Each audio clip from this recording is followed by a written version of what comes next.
Amém, queridos. Sente-se, por favor, tá bom?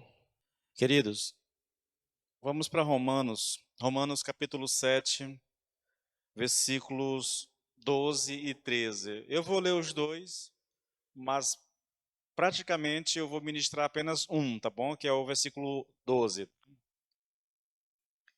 O nosso texto diz assim: E assim a lei é santa, e o mandamento santo, justo e bom. Logo, tornou-se-me o bom em morte? De modo nenhum. Mas o pecado, para que se mostrasse pecado, operou em mim a morte pelo bem, a fim de que, pelo mandamento, o pecado se fizesse excessivamente maligno. Vamos orar mais uma vez, queridos? Senhor, meu Deus e meu Pai, nós oramos a Ti, Senhor, mais uma vez, e apresentamos a Ti nossa mente, nosso coração, nossa vontade. E pedimos ao Senhor que nos auxilie agora, Pai, no processo de compreensão da Tua palavra, Senhor. Deus, ilumine o nosso entendimento. Dá-nos a graça, Senhor, de sermos ministrados pela Tua palavra, Senhor. Que a palavra de fato seja alimento para a nossa alma nessa noite, Senhor, em o nome de Jesus. Meu Deus amado, tua palavra diz que quando ela é liberada, Senhor, ela cumpre o seu propósito, que ela possa cumprir esse propósito na vida de cada um de nós que estamos aqui nessa noite, no nome de Jesus, meu Deus, no nome de Jesus. Assim como a chuva cai, Senhor, e ela cumpre o seu propósito, Senhor, e antes de cumprir o seu propósito, ela não retorna, como diz a palavra, que essa palavra ministrada alcance o nosso coração, Senhor, que o Espírito faça com que ela chegue ao nosso coração no poder de Deus, Pai, trazendo, Senhor, meu Deus, Pai, iluminação, trazendo entendimento, trazendo, Senhor, mudanças na nossa vida, no nosso caráter, em o nome do Senhor Jesus Cristo. Nós oramos a Ti, Pai, no nome de Jesus. Amém. Queridos, nós estamos, esse capítulo, ele é dividido em três partes. A primeira parte vai do versículo 1 até o 6. A segunda parte vai do versículo 7 até o 12, 13. Aí fica aqui há uma certa confusão em relação a onde que começa e que termina a terceira parte. E a última parte vai praticamente do 13, 14 até o final do capítulo. Nós estamos caminhando para concluir a segunda parte do nosso texto, tá? E o que nós temos aqui nesses versículos que eu li, querido, é uma espécie de resumo dessa segunda sessão e, ao mesmo tempo, ela é uma conclusão daquilo que nós estamos estudando nesse capítulo aqui, principalmente dessa sessão onde Paulo está fazendo aqui uma defesa da lei. Olha, eu vou publicar uma mensagem amanhã nas minhas redes sociais, dessas mensagens que são feitas em casa, que o tema dela é contexto. O Nicodemos diz uma coisa muito interessante, ele falando da importância da interpretação bíblica, ele diz algo muito interessante. Ele diz assim: olha, existem três regras principais da interpretação. A primeira regra é contexto. A segunda regra, contexto. A terceira regra, contexto. A ideia que ele está querendo ensinar é que, se nós quisermos entender a Bíblia, querido, nós precisamos entender o contexto daquilo que está sendo dito. Muitas pessoas se equivocam, muitas pessoas têm pregado heresias, e heresias assim meio que escabrosas, porque elas pegam um versículo bíblico e esquece tudo o que foi dito antes e depois, esquece o que a Bíblia diz a respeito daquele tema, e aí ele começa a criar, né, ideias a partir daquele texto, ignorando o que vem antes e o que vem depois, ou seja, ignorando o contexto. E é muito importante, queridos, que a gente aprenda a lidar com isso, com relação a essa questão de contexto e a entender o texto bíblico. Há muitas confusões. Algumas pessoas dizem que Paulo aqui está preocupado em transmitir, né, a sua experiência pessoal. porque ele cita parte de uma experiência dele aqui. Na verdade, Paulo não está preocupado com a sua experiência pessoal. Ele usa ela aqui apenas porque a experiência dele serve para ilustrar aquilo que ele está dizendo. Mas ele não está preocupado em falar de si mesmo, entendeu? A intenção dele não é essa, o objetivo dele não é esse.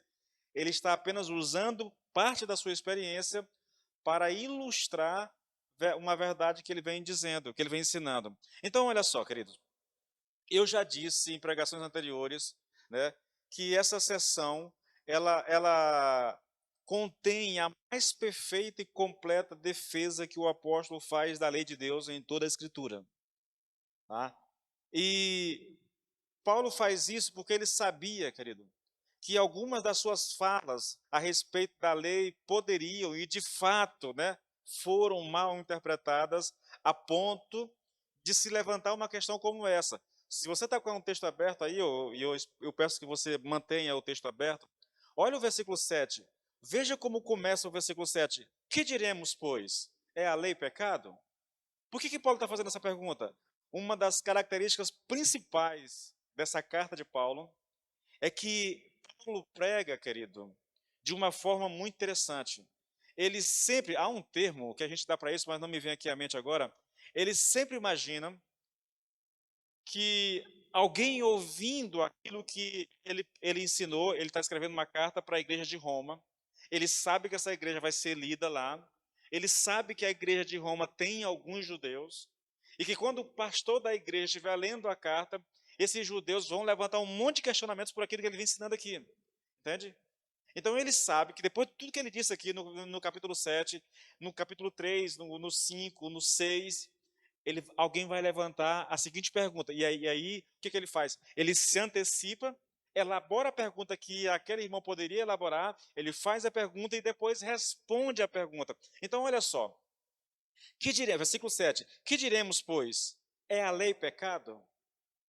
Ora, para alguém levantar uma questão como essa, querido, é porque aquilo que foi falado deu a entender a algumas pessoas que Paulo estava ensinando isso. E eu quero chamar a sua atenção exatamente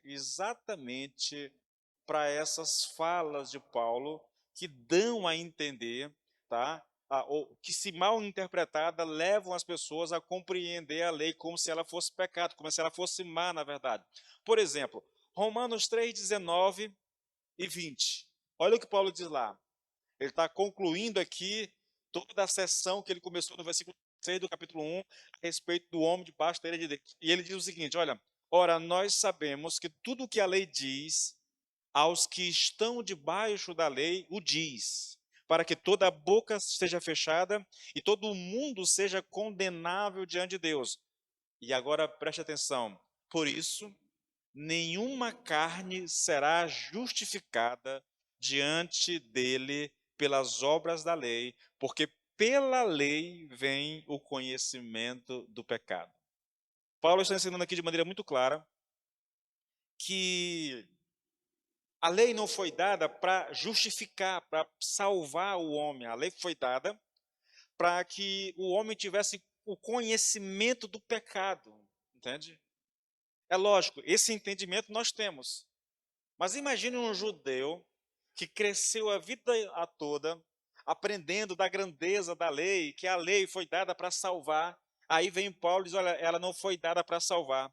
Nenhuma carne será salva, nenhum ser humano será salvo pela prática da lei, da obediência à lei. E por que ninguém vai ser salvo? Porque a lei não foi dada para salvar. A lei foi dada para revelar o pecado do homem. É o que Paulo diz. Agora, olha o capítulo 5, versículo 20. Esse aqui é ainda mais polêmico ainda, olha. Veio, porém, a lei para que a ofensa abundasse. Onde abundou o pecado, superabundou a graça. Olha o que Paulo está dizendo. A lei veio, a lei se manifestou para que a ofensa aumentasse. É como se ele estivesse dizendo assim, olha, se não tivesse lei, a ofensa não aumentaria, não abundaria. Mas porque a lei veio, a ofensa abundou, né? Ou seja, a causa desse aumento da ofensa do pecado é exatamente a manifestação da lei. Isso é que um judeu interpretaria ouvindo a leitura desse texto. Agora, Romanos 6,14. Irmãos, são textos bem centrais aqui em relação a essa questão da lei e ao equívoco na hora de nós interpretarmos a lei corretamente. Romanos 6,14. Porque o pecado não terá domínio sobre vós, pois não estáis debaixo da lei, mas debaixo da graça. Nós pegamos esse texto, a gente diz assim, oh, graças a Deus eu não estou debaixo da lei, né? Eu estou debaixo da graça. Mas imagine um judeu ouvindo isso. Eu vou te dar uma ideia de como que se desenvolveria um pensamento de um judeu ouvindo um texto como esse. Ele perguntaria mais ou menos assim, olha, por que o pecado não terá domínio sobre vós? Porque vocês, e a resposta é porque vocês não estão mais debaixo do domínio da lei, mas debaixo da graça. Aí, olha o argumento que vai surgir, irmãos. Quer dizer, então, que se estivéssemos debaixo do governo da lei, o pecado não teria domínio sobre nós? Que o que faz o pecado ter domínio sobre nós é porque nós estamos debaixo do governo da lei? Quer dizer que a lei não é boa? Né? Quer dizer que a lei é a causa do pecado? É assim que um judeu interpretaria o texto. Por isso, Paulo faz as perguntas, querido, e ele responde, para que não haja confusão. Mas tem mais ainda. Olha Romanos 7, 5 e 6. Esse aqui é importantíssimo, olha só. Porque quando vivíamos segundo a carne, as paixões pecaminosas despertadas pela lei operavam em nossos membros a fim de frutificarem para a morte. Agora, porém, estamos livres da lei, pois morremos para aquilo a que estávamos sujeitos. Você quer perceber, querido, a gravidade desse texto? Paulo está dizendo, se mal compreendido, ele está dizendo isso aqui. A lei despertou dentro de nós as paixões pecaminosas, e ela fez isso com o propósito de que dessemos frutos para a morte. Em outras palavras, novamente, a lei era a causa da morte. Por isso que o versículo 6 diz assim, olha, mas agora estamos livres da lei, e porque nós estamos livres da lei, nós não estamos mais sujeitos às paixões da carne. O problema é a lei. O problema é a lei. E, queridos, me ouça, por favor, querido. Me ouça, por favor. Paulo sabia que essas palavras levariam alguém a perguntar: então você está querendo dizer o quê, Paulo? Que a lei é pecado? É isso? Essa é a pergunta, irmãos. Toda essa sessão que começa no versículo 7 e vai até o 13, trata exatamente de responder essa questão. E Paulo responde isso de uma tirada só. Olha a resposta de Paulo. De jeito nenhum, de modo nenhum. Usando um vocabulário nosso, é como se ele dissesse assim, tá doido, é? Eu não estou ensinando isso, não. Obrigado, minha irmã. Estou ensinando isso, não. Tá? É o que ele está fazendo aqui. Agora, veja só, querido. E aqui eu quero recapitular essa sessão em forma de perguntas e respostas, para você tentar entender o que o Paulo está dizendo aqui a respeito da lei. Escute, querido. Paulo está dizendo, e é bom que a gente entenda isso. Ele está respondendo uma pergunta, e a pergunta é feita por causa de tudo aquilo que ele já disse a respeito da lei. Então ele pergunta, né? É a lei pecado? E a resposta é de forma nenhuma. Agora ele vai explicar o que ele disse, entendeu? E qual é a explicação de Paulo, irmãos? Veja como Paulo explica isso. Ainda no versículo 7. Mas eu não teria conhecido o pecado. A lei não é pecado, de forma alguma. Mas eu não teria conhecido o pecado se não fosse por meio da lei. Eu não estou dizendo que a lei é pecado, pelo contrário, eu estou dizendo que se não fosse pela lei, eu não teria conhecido o pecado. Agora, uma perguntinha interessante, né? Como assim, Paulo, eu não teria conhecido o pecado a não ser por meio da lei? Ele tá respondendo, está dando satisfação, está explicando o que ele diz. E a explicação é, porque eu não teria conhecido a cobiça se a lei não te tivesse dito, não cobice. A lei não é pecado, de forma alguma. Na verdade, se não fosse a lei, eu não teria conhecido o pecado. Como assim? Como assim eu não teria conhecido? Aí ele vai explicar. Foi a lei que disse que cobiçar é pecado. Eu não teria conhecido a cobiça se não estivesse escrito, não cobice, não cobiçarás. Ele está citando aqui o 10º mandamento lá, lá de Romano, de Êxodo 20, entendeu? É o 10º mandamento do Decálogo. É assim que a lei me dá conhecimento do pecado. Agora, escute bem, querido. Longe de dizer que a lei é pecado, Paulo está dizendo que ele jamais teria conhecido o pecado se não fosse pela lei. E disso a gente pode deduzir aqui, querido, que um dos principais propósitos da lei é exatamente esse: revelar o pecado. Assim como foi dito lá em Romanos 3, 20. A lei veio para revelar o pecado, para mostrar o pecado, entendeu? A função da lei é mostrar o pecado no ser humano. É revelar o poder do pecado. Ele vai explicar isso aqui. Olha o que ele diz, versículo 8, irmãos. Mas o pecado, escute, a lei tem um papel fundamental. Ela não é pecado, ela não foi dado para a gente pecar, mas ela foi dada para revelar o pecado. Ela me dá ciência do pecado. Eu sei, por exemplo, que eu preciso honrar meu pai e minha mãe. Por quê? Porque a lei diz isso. Ela me dá ciência daquilo que eu tenho que fazer, na verdade. Eu sei, por exemplo, que eu não devo sair por aí mentindo. Por quê? Porque a palavra de Deus diz que eu não devo mentir, entendeu? Que a mentira não cai bem no Filho de Deus. O pai da mentira é o diabo.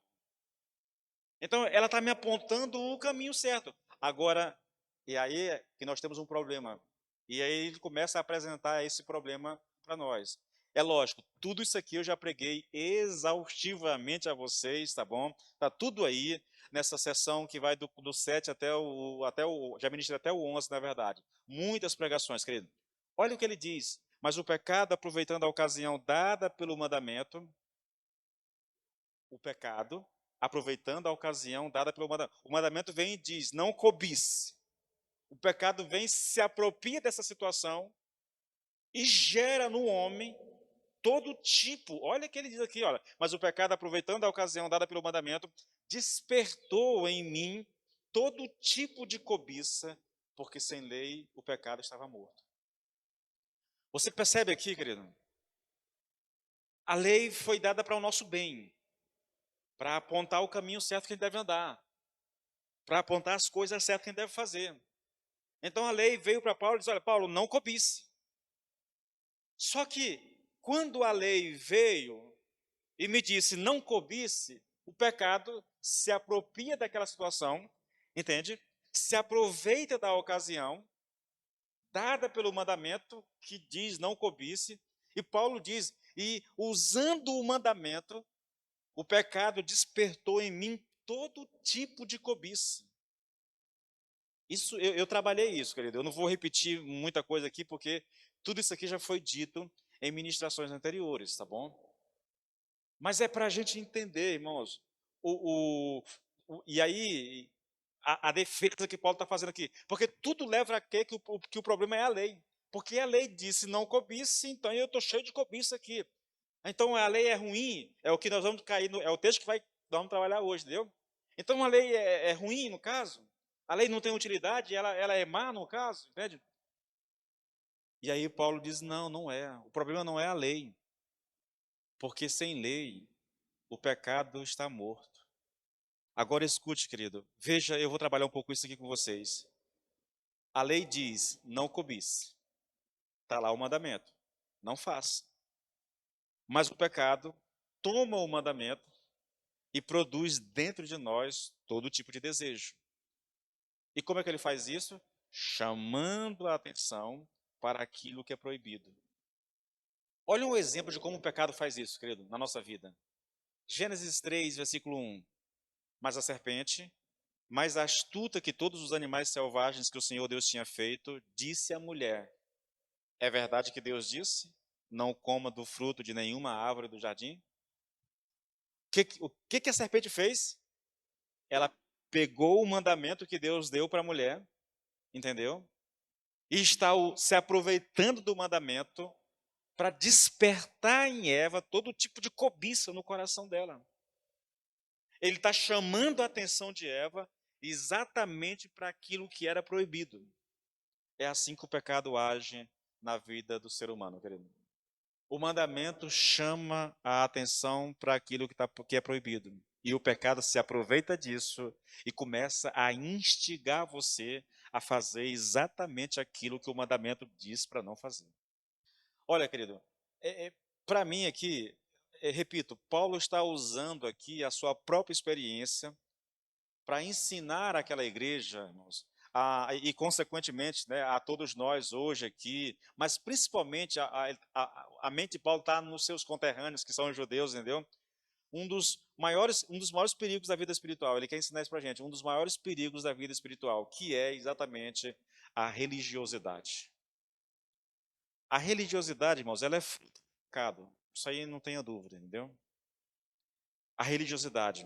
Olha só, veja o que Paulo diz no finalzinho do versículo 8. Pois sem lei o pecado está morto. Nós já estudamos isso aqui, e estudamos isso aqui de maneira bem detalhada, que nunca houve um tempo em que o pecado estivesse morto. Quando Paulo diz o pecado estava morto aqui, né, ele não está falando que o pecado em si, que isso era literal, que o pecado estava morto. Não. O problema aqui, querido, era um espírito religioso na vida de Paulo que fez com que ele pensasse que não tinha pecado. Por isso ele diz: o pecado está morto. E como é que esse espírito religioso enganou Paulo, fazendo ele acreditar que o pecado estava morto, que ele não tinha cometido pecado?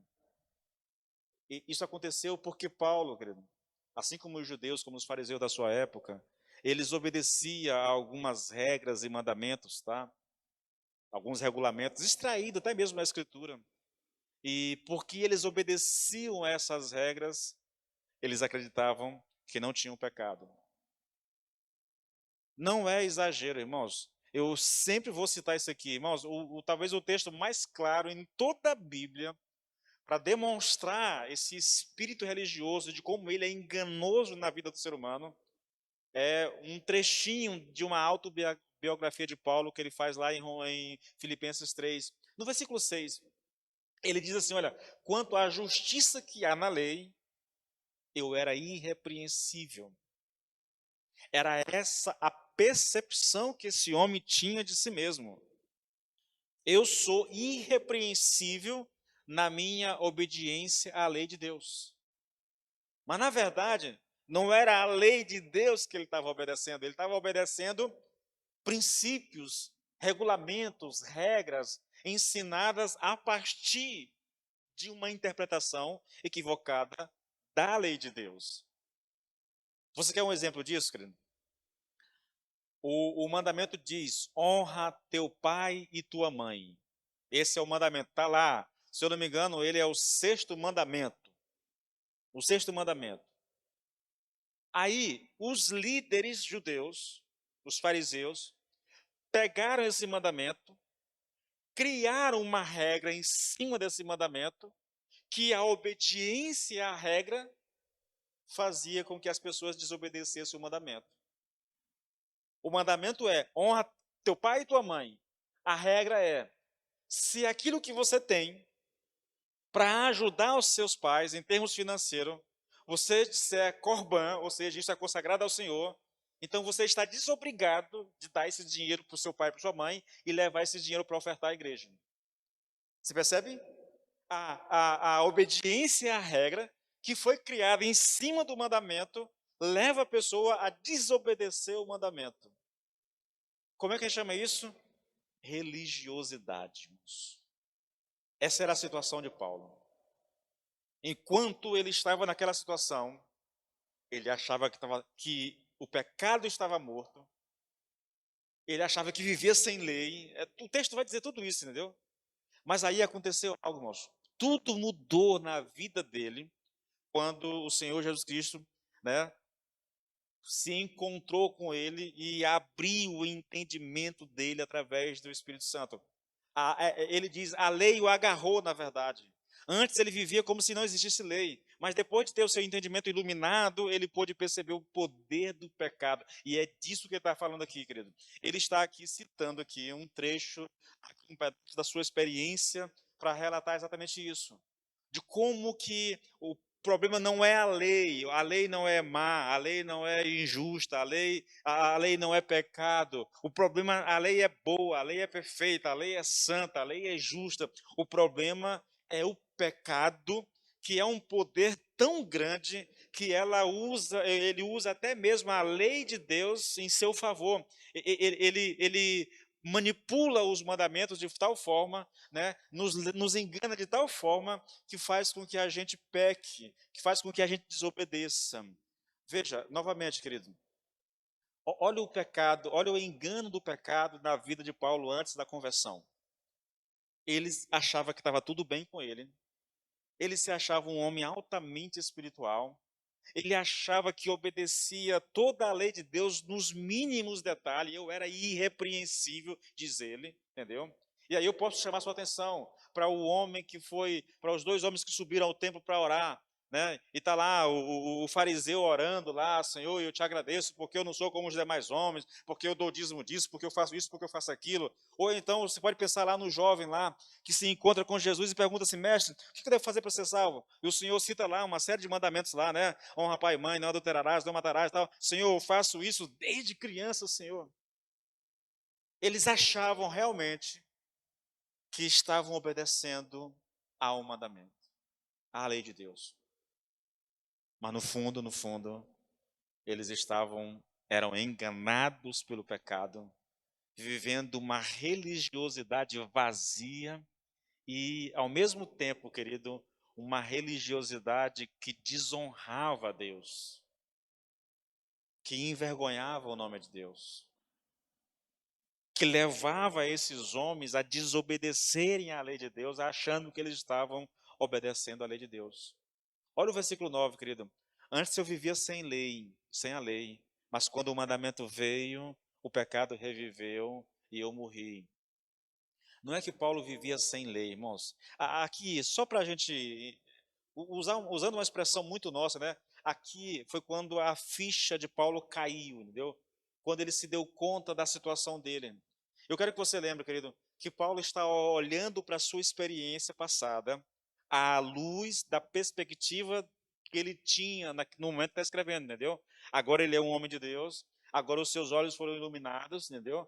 Agora ele olha para o passado e ele percebe o tamanho do engano em que ele estava envolvido, o tamanho do erro que ele estava inserido. E aí ele lembra dos seus conterrâneos, dos judeus, dos fariseus, que eles estão no mesmo caminho, trilhando a mesma trilha, entendeu? Andando por esse mesmo caminho que Paulo andou antes de conhecer Cristo. A vantagem de Paulo é que o Espírito iluminou os olhos dele, iluminou o entendimento, tirou a cegueira, tirou o véu. Agora ele olha para a experiência e quando ele se achava irrepreensível, ele achava que o pecado estava morto. O que na verdade estava acontecendo é que ele, Paulo, estava morto. É que ele, Paulo, não tinha consciência realmente de quem ele era ou do que era a lei de Deus. Agora não. Agora os olhos foram iluminados. Eu vivia sem lei, mas quando o mandamento veio, quando o mandamento o pegou, quando os olhos dele se abriram ou foram abertos pelo Espírito Santo, aí ele pôde perceber o tamanho do pecado, querido. E aí ele diz: eu morri. Ah, queridos, olha, para mim essa é uma das experiências mais tremendas da vida cristã. Irmãos, eu penso que nós, sei lá por qual motivo, querido, nós vivemos esse engano religioso. Sim, irmãos. Eu penso que nós não temos consciência, querido, de quem somos nós de fato, que nós não conhecemos Deus de fato, entende? Que nós achamos, irmãos, eu tenho falado tanto disso nos vídeos que eu gravo para as redes sociais em casa. A gente pensa assim: eu aceitei Jesus, eu fui batizado nas águas, eu ceio toda uma vez por mês, eu sou um dizimista, sou um ofertante, eu participo dos cultos, então só pode estar tudo bem comigo. Só pode estar tudo bem comigo. Sim, é possível que esteja tudo bem com você, querido. Mas se você acha que está tudo bem contigo só porque você faz essas coisas, isso significa que a sua confiança está nessas coisas. E que se um dia você, por alguma razão, por alguma intempéries da vida aí, você deixar de vir à igreja, você se afastar do Senhor, deixar de ser fiel, e, e aí daqui a pouco você vai pensar que não é mais salvo. Porque as coisas que você fazia, que te davam segurança de que estava tudo bem contigo, você não está fazendo mais. São essas pessoas que a gente chega e pergunta assim, tá, se você morresse hoje, você iria para o céu? E a resposta está na ponta da língua, irmãos. É raro, em toda a minha vida, eu acho que dá para contar no dedo dessa mão aqui, as pessoas que trouxeram uma resposta adequada. A máquina diz, pastor, se eu morrer hoje, eu não vou para o céu. Sabe por quê? Porque ele está confiando nas obras. Porque de alguma forma, querido, há um espírito religioso o enganando. O pecado está por trás disso, manipulando a vida dessas pessoas, fazendo ela confiar em coisas, quando na verdade a nossa confiança deveria estar voltada para Cristo e para o seu sacrifício lá naquela cruz. Olha, irmãos, olha o que Paulo diz, querido. Descobri que o próprio mandamento, destinado a produzir vida, na verdade, produziu morte. Ele está falando do Paulo antes de conhecer Cristo. Quando o entendimento dele foi iluminado, quando ele de fato compreendeu as Escrituras, ele pôde olhar para o passado, querido, e ver exatamente aqui, isso aqui. Aconteceu alguma coisa na minha vida e eu achava que estava tudo bem, achava que o mandamento era para a vida, mas na verdade o mandamento produziu morte. A lei produziu morte. É mais uma fala estranha de Paulo para um judeu, entendeu? Imagina um judeu ouvindo Paulo dizer assim, olha, eu pensava, né, eu descobri que o mandamento que foi me destinado a produzir vida, produziu morte em mim. O que é isso, Paulo? Está dizendo que a lei produziu morte em ti? Olha, queridos, essa é a experiência de Paulo, irmãos. Ele acreditava, como um bom fariseu que ele era, que a lei tinha sido dada para produzir vida, para produzir salvação. Sabe, veja que coisa interessante, irmãos. Eu penso nisso, eu olho para essa situação, e é fácil perceber, querido, o quanto de engano religioso nós temos no nosso meio. Nós pensamos que fazer algumas coisas, que obedecer alguns mandamentos é suficiente para a salvação. Irmãos, eu vou dizer a vocês, não há erro mais terrível na vida da igreja do que esse. Porque as pessoas que agem dessa forma, querido, quando elas estão fazendo tudo aquilo que elas acreditam que devem fazer para ser salva, e elas estão fazendo isso, elas se tornam pessoas prepotentes, orgulhosas de si mesmo, orgulhosas da sua espiritualidade, orgulhosos do seu conhecimento. Novamente eu cito Paulo, irmãos. Quanto à justiça que há na lei, irrepreensível. É assim que muita gente se vê hoje dentro da igreja. Mas o fato de pensar assim, irmãos, revela a profundidade da ignorância no coração dessa pessoa. Queridos, entenda uma coisa. Vou citar Paulo, depois eu falo. Olha só. Pois o pecado, novamente citando o versículo 10, descobri que o mandamento destinado a produzir vida, na verdade, produziu morte. Aí ele vai explicar isso aqui. Por quê? Porque o pecado, aproveitando, como é que o pecado produz morte, né? Aproveitando a oportunidade dada pelo mandamento, me enganou e por meio do mandamento ele me matou. Veja, o pecado, diz Paulo, enganou ele e por meio do mandamento o pecado o matou. Irmãos, é muito sério isso aqui, querido. Vocês lembram, a última ministração que eu fiz aqui na semana passada foi só para responder essa pergunta. Como o pecado usa a lei de Deus para nos enganar? Eu disse, ele faz isso nos induzindo a fazer mau uso da lei. Ele faz isso, querido, nos enganando através do antinomismo, o antinomianismo. Eu não vou dizer nem o que é, porque eu já preguei demais sobre isso aqui. Ele faz isso criando dentro de nós um antagonismo para com a lei, fazendo com que a gente pense que a lei é contra nós. Ele faz isso, querido, nos fazendo pensar que a lei é irracional nas suas exigências, ou seja, ela é injusta, na verdade. O pecado nos engana a respeito de nós mesmos. O pecado nos engana a respeito dele mesmo, e o pecado também nos engana, querido, desencorajando e ridicularizando quaisquer pensamento sobre as consequências de uma vida sem Deus. É assim que o pecado nos engana e nos mata. São 7 características dessa resposta que eu preguei a semana passada, tá bom? Bom, essa foi a maneira, querido, aqui. Esse é um pequeno resumo, na verdade. Lembrando que eu gastei aqui, sei lá, 10 pregações, 12 pregações, talvez mais, só nesses versículos aqui, tá? Então, eu estou só sintetizando tudo aqui. Bom, agora Paulo vai fazer a conclusão. E como é que ele faz isso, irmãos? Escute bem, querido. Eu vou pegar a tradução da Nova Bíblia Viva, que diz assim: assim, a mesma coisa, assim, a lei é santa e o mandamento é justo, é santo, justo e bom. Você observa aqui, querido, que ele ainda está falando da lei. É a lei pecado? Não. A lei é santa e o mandamento ele é santo, ele é justo e ele é bom. Irmão, mas é imediato que vem na cabeça, né? Se a lei é isso, se o mandamento é bom, se o mandamento é justo, se o mandamento é santo, então tornou-se aquilo que é bom em morte? Eu não sei se vocês conseguiram entender o raciocínio. Se a lei é boa, se a lei é santa, se a lei é justa, então isso é bom. Tornou-se-me aquilo que é bom em morte, por quê? Porque Paulo diz, lá no versículo 10, que o pecado me enganou e por meio do mandamento ele me matou.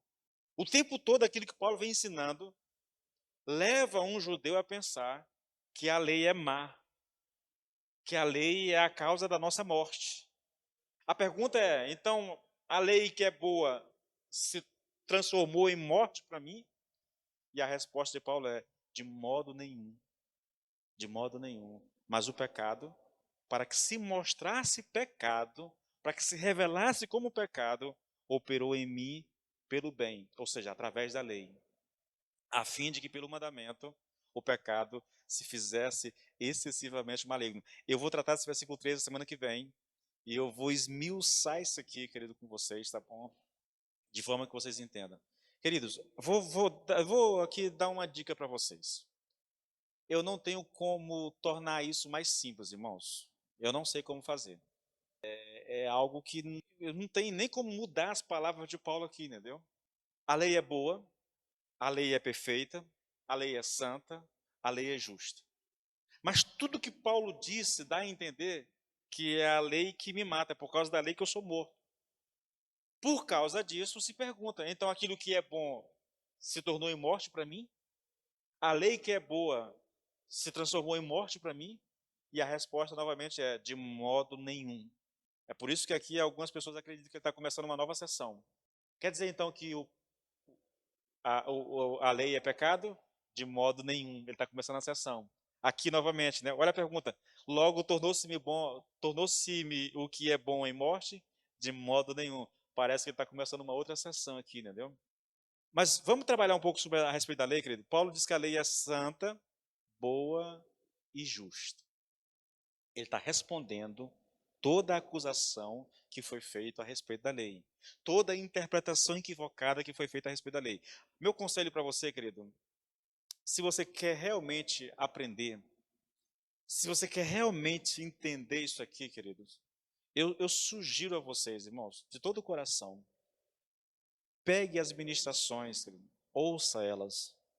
Querido, você não precisa parar o que você está fazendo. Você está lá limpando a casa, sei lá, está pedalando, está fazendo uma caminhada, fazendo academia. Você pode, com um fone de ouvido, ouvir isso aqui, entendeu?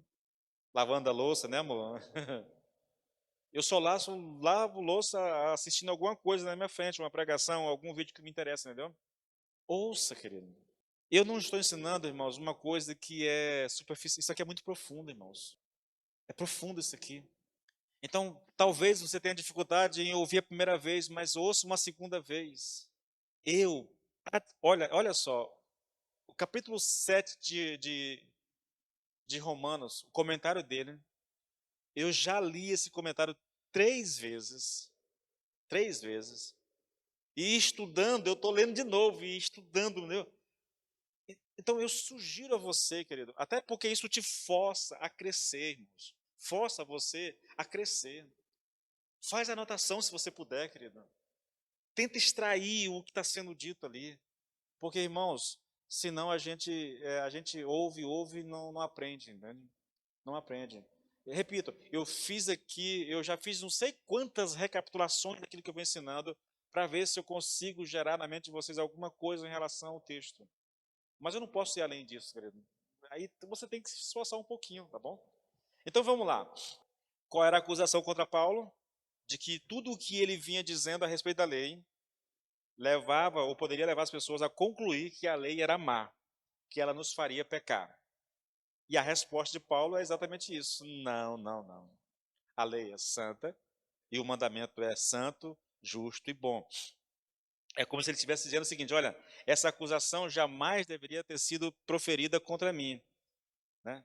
E qual é a acusação? Que eu estou ensinando a vocês que a lei é má, que a lei é pecado. Na verdade, tudo o que eu venho dizendo mostra exatamente o oposto. O que eu realmente creio acerca da lei é que ela é santa e que o mandamento é santo, justo e bom. Em nenhum momento, Paulo está dizendo assim, em nenhum momento eu disse que a lei é pecado, que a lei é má. O problema não é a lei de Deus. O problema é o pecado que se aproveita da lei para nos enganar e nos seduzir a pecar. Esse é o problema. A lei, por si só, ela é boa, perfeita, ela é santa. A vontade de Deus, diz a palavra, ela é boa, perfeita e agradável. Isso não muda, querido. O drama é que o pecado usa isso para nos seduzir e para nos enganar. Aqui, querido, existe um certo debate a respeito do porquê Paulo cita as expressões lei e mandamento. Ele diz, a lei é santa e o mandamento santo, justo e bom. Você percebe? E a, a, por que ele usa essas expressões, querido? Sabe, ele está falando da mesma coisa, e se não é, ele está falando de coisas diferentes, aí há um certo debate. Alguns dizem que ele está falando da mesma coisa, outros dizem que eles estão falando de coisas diferentes. Eu não vou entrar nesse detalhe, até porque tomaria algum tempo que eu acho desnecessário. Mas eu concordo aqui com aqueles que dizem que o mandamento aqui é uma referência ao 10º mandamento, não cobiçarás. Tá? Quando ele diz mandamento, ele está se referindo a isso. O fato, irmãos, e o ensino de Paulo aqui, é que a lei, como um todo, ela é santa, justa e boa. Esse é o ensino de Paulo. A lei é isso. Nada pode alterar isso. Agora, vamos rapidamente olhar as expressões. Por exemplo, a lei é santa. A lei é santa. Ser santa significa que ela é a antítese absoluta do pecado e do mal. É o oposto, é o exato oposto do pecado e do mal. Ela é santa, entendeu? Lembra da acusação, novamente, contra Paulo? Que o ensino dele dava a entender que a lei é pecado? É como se Paulo estivesse dizendo, olha, longe de dizer que a lei é pecado, eu estou dizendo exatamente o oposto. Eu estou dizendo que ela é santa. Santidade, querido, significa separação, principalmente do pecado e do mal. Aqui, na afirmação de Paulo de que a lei é santa, ele está empregando um dos termos mais fortes, né, o mais forte possível, para mostrar que a lei acha-se tão afastada do pecado e do mal quanto se pode conceber. O que você imaginar de distância entre lei e pecado é o que Paulo quer dizer aqui com a palavra santa, entendeu? A lei é santa. Ela é o extremo oposto de pecado e do mal. Não tem nada a ver com maldade, com pecado, a lei de Deus. A segunda expressão é, a lei é justa. E aqui nós estamos diante, querido, de algo que a gente deve prestar atenção. Porque nós vimos aqui, e eu citei isso aqui agora há pouco, né? Falando de como o pecado usa a lei de Deus para nos matar. Foi citado aqui que o pecado, na sua sutileza, ele está sempre tentando nos convencer de que as exigências da lei são injustas, que elas não são boas e, na verdade, que elas são impossíveis de serem obedecidas. Há esse tipo de sedução no pecado. A lei é injusta. Lembra lá de Adão e de Eva lá com o diabo? Quer dizer que vocês não podem comer Deus proibiu vocês de comerem do melhor fruto que há no jardim. Esse mandamento é injusto. Deus está sendo cruel com vocês. É assim que o pecado age. Eu poderia muito bem trazer isso para a nossa realidade, querido. Imagine dois jovens namorando e o pastor tendo que dizer para eles: olha, vocês não podem ter relações sexuais.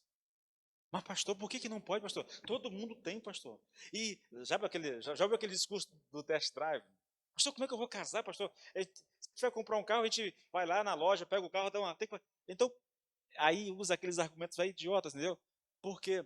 Porque eles acreditam, querido, que quando Deus nos proíbe de algo que pode nos dar prazer, isso é injustiça. Isso é maldade, entendeu? Qual é o problema, pastor, que tem? Não vai tirar pedaço de ninguém, não vai. É como se estivesse dizendo assim: olha, os mandamentos de Deus são injustos.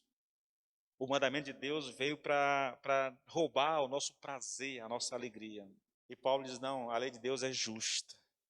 Porque ele está interessado aqui em mostrar que a lei nunca, nunca, jamais ela é injusta. Na verdade, o ensino de Paulo, querido, é que a lei de Deus ela é absolutamente justa no que exige de nós. Que a lei não nos faz exigências moralmente impróprias de modo nenhum.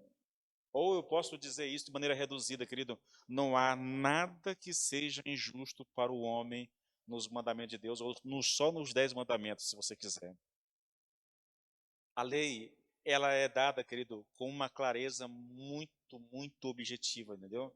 O que a lei faz é o seguinte: olha, ela nos diz que se nós desobedecermos, ela nos aponta o que vai acontecer.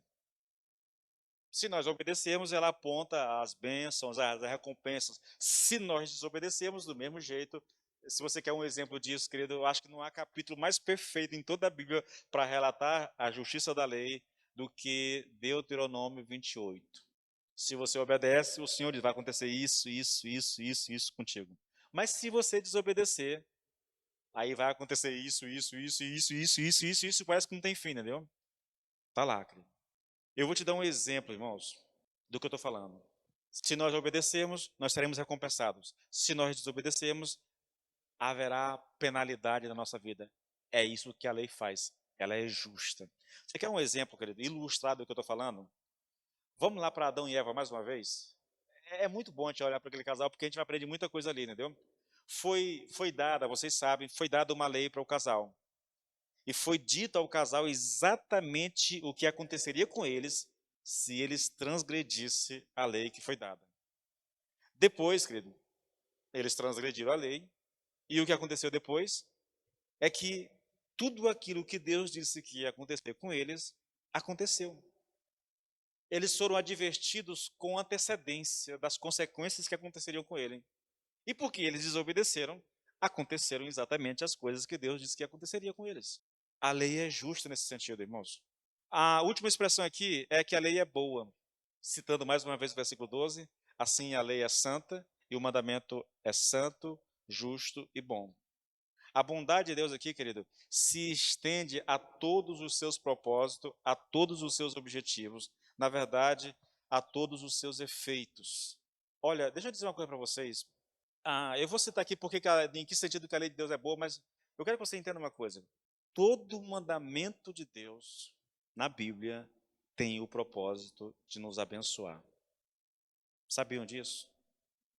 Escute, todo mandamento de Deus nas Escrituras tem o propósito de nos abençoar. Se nós o obedecermos, nós seremos recompensados por isso. Da mesma forma, querido, se nós desobedecermos, nós sofreremos as consequências a despeito de sermos salvos. Você não perde a salvação porque desobedeceu o mandamento de Deus, mas você vai sofrer as consequências disso. Tem gente que pensa: nós estamos debaixo da graça, pastor. É como se estivesse dizendo: não vai ter consequência para o nosso pecado. Querido, tudo bem, você não vai perder a salvação porque filho não perde salvação. Mas as consequências do seu pecado, querido, você pode ter certeza, isso você vai sofrer. E aqui um alerta para nós, irmãos. Um alerta para nós. Na verdade, dois alertas. Primeiro, a Bíblia diz isso. Quando Deus não nos pune na hora que nós cometemos o pecado, nós adquirimos uma mentalidade maligna por causa do engano do pecado, de que está tudo bem, que Deus não vai me punir, que Ele é um Deus de amor e Ele aceitou o meu pecado de boa. Por causa disso, nosso coração se endurece e a gente comete mais pecado, achando que está tudo bem, já que Deus não puniu quando nós pecamos. A segunda questão, querido, é que se eu cometo um pecado e Deus não me pune mesmo, nem no momento, nem depois, irmãos, aí eu estou diante de um problema muito sério. Sabe por quê? Porque a Bíblia diz que Deus disciplina a quem Ele ama. E então significa que Ele, se Ele não me corrigiu, na verdade, Ele corrige os seus filhos.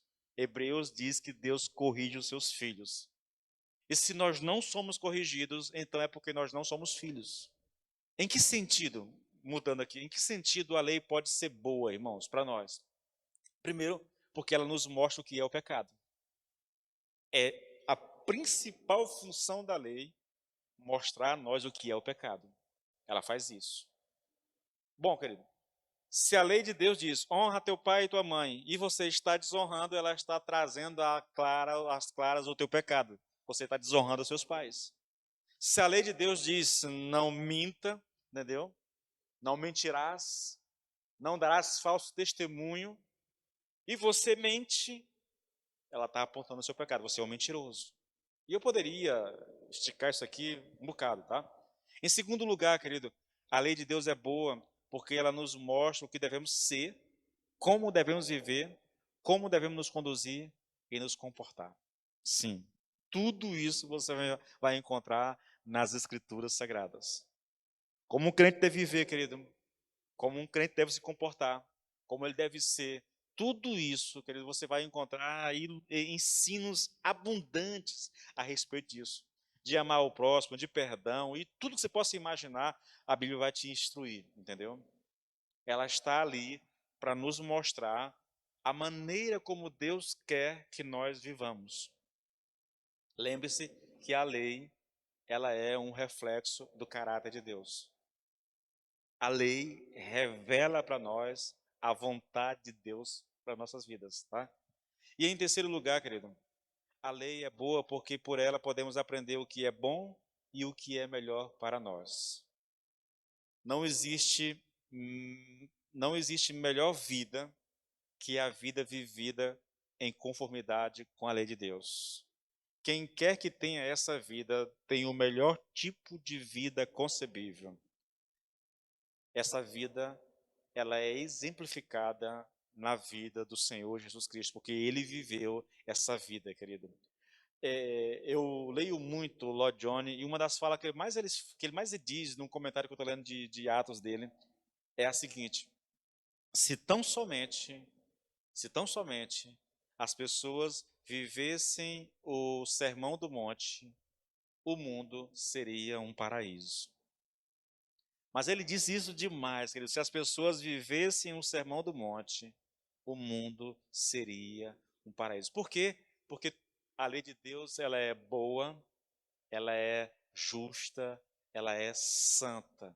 A vontade de Deus é boa, perfeita e agradável. Se nós praticássemos isso, querido, não havia brigas entre marido e mulheres, não haveria assassinatos, não haveria intriga entre pessoas, não haveria divisão entre igrejas, não haveria corrupção, não haveria imoralidade, nada dessas coisas existiria se tão somente nós vivêssemos a palavra de Deus. Por quê? Porque a palavra de Deus, querido, é um reflexo do caráter de Deus. Paulo está finalizando essa argumentação, exaltando a lei de Deus de uma forma assim extraordinária, querido. A lei é boa, a lei é perfeita. Ela mostra o caminho que nós devemos andar, ela mostra o que nós devemos fazer e o que nós devemos evitar. Ela traz para nós, ela é, como diz lá o salmista, ela é lâmpada para os meus pés, luz para os meus caminhos, querido. Se eu andar de acordo com essa lei, então tudo me irá bem, porque eu estarei exatamente fazendo aquilo que Deus quer que eu faça. Cabe a nós um coração obediente, um desejo profundo de viver isso, a busca permanente em alcançar a graça de poder obedecer à palavra de Deus, de obedecer à lei de Deus, de fazer com que os nossos caminhos sejam caminhos retos, querido, porque isso está acessível através do Espírito Santo a nós, irmãos. O Espírito Santo é aquele que nos habilita a viver dessa maneira. E o meu desejo e a minha oração por você, querido, é que você consiga, de fato, conduzir a sua vida de acordo com a vontade de Deus, tá bom, querido? Deus te abençoe. E nós vamos, semana que vem, voltar para finalizar com o capítulo, versículo 13, tá? Agora nós vamos orar ao Senhor, e eu queria que você se colocasse de pé, para que a gente clamasse a Deus. Senhor, meu Deus e meu Pai, nós estamos em Sua presença, Senhor, aprendendo. Nós somos como crianças, Senhor, que nos assentamos diante dos Teus pés, com um desejo profundo de aprender e de viver a Tua palavra, Senhor. Sabemos que só o Teu Espírito nos habilita, de fato, a uma obediência, Senhor, que te agrada. Por isso, nós queremos finalizar esse momento na Tua presença, clamando ao Espírito Santo que nos conceda a graça de vivermos uma vida de obediência a Ti, de obediência à Tua palavra, em o nome do Senhor Jesus Cristo. Amém e amém.